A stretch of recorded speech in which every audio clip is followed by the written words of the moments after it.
I was born to hate Jews. It was part of my life. I never questioned it. I was not born in Iran or Syria. I was born in England. My parents moved there from Pakistan. Theirs was the typical immigrant story. Moved to the West in the hope of making a better life for themselves and their children. We were a devout Muslim family, but not extremist or radical in any way. We only wished the best for everyone. Everyone except the Jews. The Jews we believed were aliens living in stolen Muslim land, occupiers who were engaged in a genocide against the Palestinian people. Our hatred, therefore, was justified and righteous, and it made me and my friends vulnerable to the arguments of radical extremists.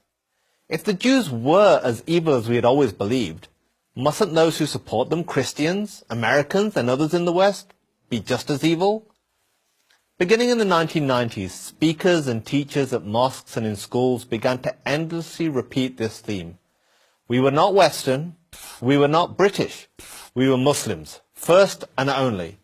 Our loyalty was to our religion and to our fellow Muslims. We owed nothing to the Western nations that welcomed us. As Westerners, they were our enemies. All of this had its desired effect. At least, it did on me. It changed the way that I saw the world. I began to see the suffering of Muslims, including in Britain, as the fault of Western imperialism. The West was at war with us, and the Jews controlled the West. My experience at university in Britain only enhanced my increasingly radical beliefs. Hating Israel was a badge of honor. Stage an anti-Israel, pro-Palestinian rally, and you were sure to draw a large, approving crowd. While at university, I decided the protests and propaganda against Israel were not enough. True jihad demanded violence. So I made plans to join the real fight. I would leave college and join a terrorist training camp in Pakistan. But fortunately for me, fate intervened. In a bookstore. I came across a book called The Case for Israel by Harvard law professor Alan Dershowitz. The Case for Israel? What case could there be? The title itself made me furious, and I began to read the pages almost as an act of defiance. How ill-informed, how stupid could this guy be to defend the indefensible? Well, he was a Jew. That had to be the answer. Still, I read, and what I read challenged all of my dogmas about Israel and the Jews. I read that it wasn't Israel that created the Palestinian refugee crisis, it was the Arab countries, the United Nations, and the corrupt Palestinian leadership. I read that Jews didn't exploit the Holocaust to create the State of Israel. The movement to create a modern Jewish state dated back to the 19th century, and ultimately to the beginnings of the Jewish people almost 4,000 years ago. And I read that Israel is not engaged in genocide against the Palestinians.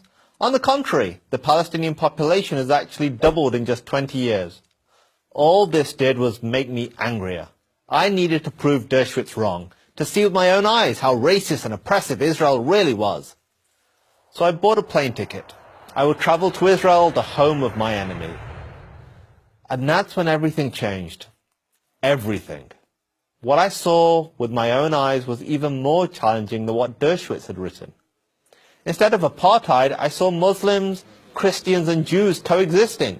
Instead of hate, I saw acceptance and even compassion.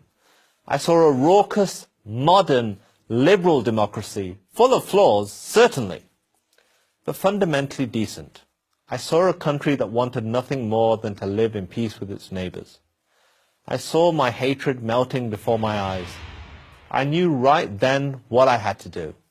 Too many people on this planet are consumed with the same hatred that consumed me. They have been taught to despise the Jewish state. Many Muslims by their religion, many others by their college professors or student groups. So here is my challenge to anyone who feels this way. Do what I did. Seek out the truth for yourself. If the truth could change me, it can change anyone. I'm Qasim Hafiz for Prager University. To subscribe to our YouTube channel, click here. To help keep our videos free, donate here.